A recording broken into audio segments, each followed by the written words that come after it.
আমরা যারা ঢাকার বিভিন্ন জায়গা থেকে ল্যান্ড শেয়ার পারচেজের জন্য ঘুরে বেড়াচ্ছি বা খুঁজে বেড়াচ্ছি, আমাদের দেখতে হবে জায়গার লোকেশন প্লাস জায়গার নাগরিক সুবিধা কীরকম আছে সে ব্যাপারে লক্ষ্য রেখেই আমাদের প্রজেক্টগুলো পারচেজ করতে হবে।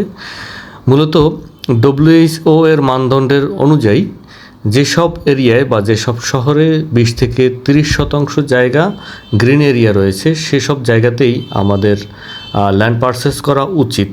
তো সেই দিক লক্ষ্য রেখেই আমরা প্রত্যেকটা প্রজেক্ট সেরকম লোকেশনই নিয়ে থাকি। যেমন এখন আমি দাঁড়িয়ে আছি হাতিরঝিল এরিয়াতে। তো এই এরিয়াটা আপনারা সবাই জানেন, এখানে যথেষ্ট সুন্দর মনোরম পরিবেশ এবং যাতায়াতের জন্য সুব্যবস্থা রয়েছে।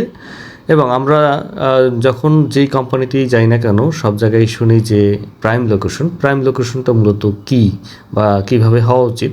প্রথমত আপনার প্লট থেকে বা আপনার প্রজেক্ট থেকে যাতায়াত ব্যবস্থা যথাযথ হতে হবে এবং এখানে সকল নাগরিক সুব্যবস্থা আছে কি না সে ব্যাপারেও খেয়াল রাখতে হবে।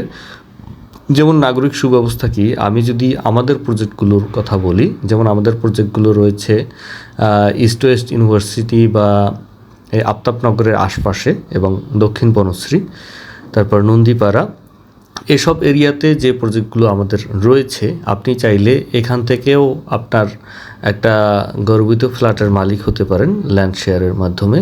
এবং রিসেন্টলি আমরা উত্তরাতে একটা প্রজেক্ট শেষ করেছি, ওখানেও হাত বদল করা হবে একটা ল্যান্ড শেয়ার, আপনি ওখান থেকেও চাইলেও নিতে পারেন।